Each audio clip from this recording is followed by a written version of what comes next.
जय हिंद. नमस्ते विद्यार्थी आणि प्राध्यापक मित्रांनो. Mister Akshay Bhile SPPU exam update या युट्यूब चॅनलमध्ये आपणा सर्वजणांचं स्वागत आहे. आताच्या व्हिडिओमध्ये आपण MCom part second semester 3 2024 credit pattern मधील क्वेश्चन पेपर फॉर्मॅट आणि important questions for study purpose याबाबत आहोत. तर विद्यार्थी मित्रांनो, यामध्ये आपण सब्जेक्ट जो काही आहे तो आहे बिझनेस फायनान्स. फायनान्सच्या सब्जेक्टच्या बाबत आपण संपूर्णतः माहिती घेणार आहोत. तर विद्यार्थी मित्रांनो बघा, बिझनेस फायनान्स हा सब्जेक्ट तुम्हाला एकूण 70 मार्कासाठी विद्यापीठाची परीक्षा होणार आहे. यासाठी टाइम ड्युरेशन तुमचा 3 तासाचा असणार आहे. पासिंग मार्कसाठी तुम्हाला 28 मार्कांची आवश्यकता आहे. तर यामध्ये बघा, तुम्हाला पेपर जो काही येणार आहे तो मराठी आणि इंग्लिश अशा दोन्ही लँग्वेज मधून तुम्हाला पेपर येणारा असतो. त्यामुळे तुम्ही दोन्हीपैकी कोणत्याही एका लँग्वेज मधून परीक्षा देऊ शकता. तर यामध्ये क्वेश्चन पेपरचा फॉर्मॅट आपण बघूया. बघा, सगळ्यात अगोदर तुम्ही इम्पॉर्टंट इन्स्ट्रक्शन कडे काळजीपूर्वक नजर टाका. यामध्ये तुम्हाला टोटल 6 प्रश्न विचारले जातील. त्यातील क्वेश्चन नंबर 1 आणि क्वेश्चन नंबर 6 हा तुमचा कंपल्सरी असणार आहे. तर attempt any 3 questions from questions number 2 to question number 5 ही इम्पॉर्टंट इन्स्ट्रक्शन आहे. हे कृपया काळजीपूर्वक बघा. यामध्ये क्वेश्चन्स जे काही विचारले जातील तर या पद्धतीने विचारले जातील. जस्ट लाईक क्वेश्चन नंबर 1 हा तुमचा फिल इन दी ब्लँक्स असेल. यामध्ये तुम्हाला 7 किंवा 8 प्रश्न विचारले जातील. त्यापैकी 6 MCQ ची उत्तरं तुम्हाला लिहायचे आहेत. मी म्हणेल की इथे तुम्ही पूर्णच्या पूर्ण जरी MCQ चे उत्तर लिहिले तरी काही प्रॉब्लेम येणार नाही. तर क्वेश्चन नंबर 1 हा तुम्हाला 6 मार्काला फिल इन दी ब्लँक्स असणार आहे. त्यानंतर क्वेश्चन नंबर 2 हा थेअरी क्वेश्चन्स तुमच्या चॅप्टर नंबर 1 वर 18 मार्काला विचारला जाईल. त्यानंतर क्वेश्चन नंबर 3 हा थेअरी क्वेश्चन तुमचा चॅप्टर नंबर 2 वर 18 मार्क्ससाठी विचारला जाईल. त्यानंतर क्वेश्चन नंबर 4 हा थेअरी क्वेश्चन चॅप्टर नंबर 3 वर 18 मार्काला विचारला जाईल. तर क्वेश्चन नंबर 5 हा थेअरी क्वेश्चन्स चॅप्टर नंबर 4 वर 18 मार्काला विचारला जाईल. म्हणजेच क्वेश्चन नंबर 2 ते क्वेश्चन नंबर 5 यापैकी कोणतेही 3 प्रश्न तुम्हाला सॉल्व्ह करायचे आहेत. ओके. त्यानंतर क्वेश्चन नंबर 6 हा तुमचा राईट शॉर्ट नोट्स असणार आहे. जिथे प्रत्येक चॅप्टर वरती तुम्हाला किमान एक शॉर्ट नोट्स विचारली जाईल. म्हणजे अशा 4 चॅप्टर वरती 4 शॉर्ट नोट्स विचारल्या जातील. 4 पैकी कोणत्याही 2 शॉर्ट नोट्स तुम्हाला लिहायचे आहे. प्रत्येक शॉर्ट नोट्स 5 मार्काला राहील. तर मॅक्झिमम मार्क जे काही असणार आहे ते 10 मार्क्स असणार आहे. म्हणजे बघा, प्रश्न क्रमांक 1 6 मार्काला, त्यानंतर 2 ते 5 पैकी कोणतेही 3 प्रश्न सोडवायचे म्हणजे 18 त्रिक 54 मार्क त्याला होतील. पहिल्या प्रश्नाला 6, 54 आणि 6 किती झाले तुमचे एकूण 60 मार्क होतील आणि क्वेश्चन नंबर 6 ला 10 मार्क असे मिळून 70 मार्कासाठीचा क्वेश्चन पेपर असणार आहे. तर यामध्ये मी तुम्हाला क्वेश्चन नंबर 3 ते 5 मध्ये कोणते प्रश्न अगोदर ब्रॉड क्वेश्चन म्हणून विचारले जातील त्याची एक 10 प्रश्नांची लिस्ट देईल. यापैकी 4 प्रश्न तर तुम्हाला डेफिनेटली विचारले जाणार आहेतच. त्यापैकी तुम्हाला 3 सॉल्व्ह करायचे आहेत. तर क्वेश्चन नंबर 6 साठी तुम्हाला मी 10 ते 11 शॉर्ट नोट्स देणार आहे. त्यापैकी कोणत्याही 4 विचारले जातील. त्यापैकी कोणत्याही 2 शॉर्ट नोट्स तुम्ही परफेक्ट लिखाण करणं आहे. तर अगोदर आपण इम्पॉर्टंट क्वेश्चन्स जे काही ब्रॉड क्वेश्चन्स आहेत त्याकडे आपण नजर टाकूया. बघा विद्यार्थी मित्रांनो, या ठिकाणी तुम्हाला जे काही ब्रॉड क्वेश्चन्स दाखवलेले आहे ते आहेत की number 1 define the term of business finance, explain it's objective, scope and importance.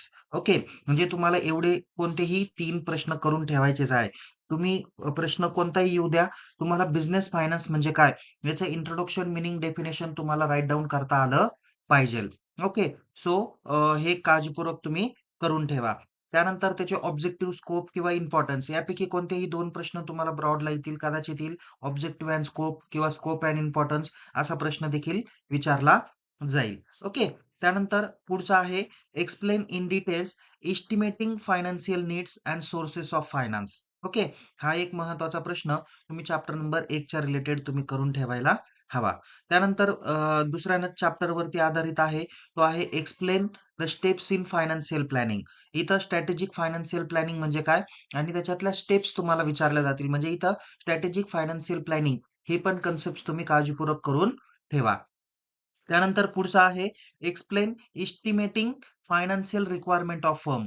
म्हणजे कंपनीसाठी किंवा फर्मला जे काही फायनान्शियल रिक्वायरमेंट असते त्यासाठी काय काय एस्टिमेशन असतात ते तुम्हाला लिहायचे आहे. नेक्स्ट आहे define the term of over and under capitalisation, explain the reasons. आता यापैकी कदाचित ओव्हर कॅपिटलायझेशन आणि त्याचे रिझन्स तुम्हाला विचारले जातील किंवा अंडर कॅपिटलायझेशन त्याचे रिझन्स पण विचारण्याची शक्यता आहे किंवा त्याच्या बाबतीतल्या रेमेडीज पण तुम्हाला विचारण्याची शक्यता आहे. त्यानंतर पुढचा प्रश्न आहे, define the term of equity shares, explain its characteristics, advantages and limitation. हे सगळे याची तुम्ही काय करून ठेवा, काळजीपूर्वक अभ्यास करून ठेवा.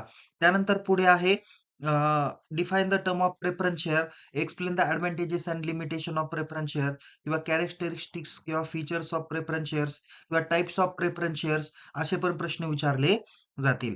लास्ट नंबर चॅप्टर वरती प्रश्न आहे, explain the sources of short term finance. Okay, short term finance म्हणजे काय किंवा शॉर्ट टर्म फायनान्सचे विविध सोर्सेस कोणकोणते आहे ते डीप मध्ये एक्सप्लेन करायला लावतील. नेक्स्ट आहे, define the term of working capital, explain its advantages and limitations. Okay, या पद्धतीने देखील काही प्रश्न विचारले जातील. थोडेफार प्रश्न वेगळ्या अर्थाने पण विचारले जातील, पण हे बऱ्यापैकी पॉइंट्स तुम्हाला ब्रॉड क्वेश्चन्सला विचारण्याची शक्यता. आता आपण नेक्स्ट याच्याकडे जाऊया. शॉर्ट नोट्सला कोणकोणते प्रश्न येतील ते एक बघूया. तर याच्यामध्ये पहिलं दिलेलं आहे, टाइम्स व्हॅल्यू ऑफ मनी, त्याचे नीड किंवा इम्पॉर्टन्स. हा प्रश्न कदाचित ब्रॉड क्वेश्चनला पण विचारण्याची शक्यता आहे. Define the term of time value of money, explain the need and importance of time value of money. Okay, असा पण ब्रॉड क्वेश्चन आहे. पण शॉर्ट नोट्सला पण एखाद्या वेळेस कदाचित नीड विचारली जाईल किंवा इम्पॉर्टन्स विचारलं जाईल किंवा जर का टाइम व्हॅल्यू ऑफ मनी एवढं जरी दिलं तरी तुम्ही खूप सारी माहिती त्यामध्ये लिखाण करू शकता. ओके, त्यानंतर पुढचं आहे, objective of strategic financial planning. म्हणजे स्ट्रॅटेजिक फायनान्शियल प्लॅनिंगचे कोणकोणते ऑब्जेक्टिव्ह आहे, तुम्ही मगाशी मिनिंग किंवा कन्सेप्ट तुम्हाला सांगितलेलीच ते तुम्ही करून ठेवा. नेक्स्ट आहे, थेअरीज ऑफ कॅपिटलायझेशन. ओके, भांडवलीकरण म्हणजे काय त्याच्या संदर्भातल्या वेगवेगळ्या थेअरीज आहे त्या तुम्ही करून ठेवा. नेक्स्ट आहे डिबेंचर्स. त्याच्या पुढे आहे बॅकग्राऊंड ऑफ डिव्हिडंड पॉलिसी. कदाचित नुसतं तुम्ही डिव्हिडंड पॉलिसी म्हणून पण तुम्हाला प्रश्न आला तर त्याच्यामध्ये तुम्ही खूप सारी माहिती लिहू शकता. पुढे आहे कंपनी डिपॉझिट्स.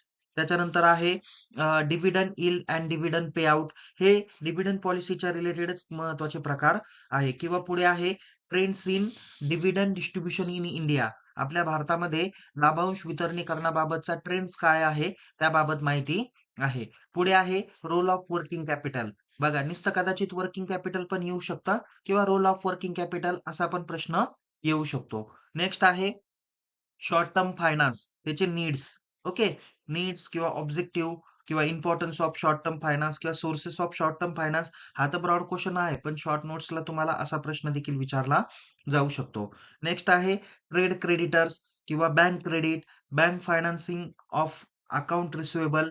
अशा पद्धतीचे 3 इथे शॉर्ट नोट्स दाखवलेले आहे. याच्यापैकी कोणत्या तरी 2 तुम्हाला विचारण्याची शक्यता आहे. तर 2 पैकी एक तर तुम्ही परफेक्ट करून ठेवा. जसं ट्रेड क्रेडिटर्स किंवा बँक क्रेडिट किंवा bank financing of account receivable, अशा तुम्ही शॉर्ट नोट्स करून ठेवायला हव्या. तर या पद्धतीने आपण बिझनेस फायनान्स या विषयाच्या क्वेश्चन पेपरचा फॉर्मॅट आणि स्टडी पर्पज साठी काही महत्वाचे इम्पॉर्टंट क्वेश्चन्स आपण बघितलेले आहे. तुम्ही एवढ्या प्रश्नांची जर का तयारी केली तर निश्चितच तुम्हाला 80 ते 90% मार्क्स हे तुम्हाला सहज भेटू शकतात. तर अशाच नवीन माहितीसह पुन्हा एकदा भेटूया एका नवीन विषयासह, नवीन व्हिडिओसह.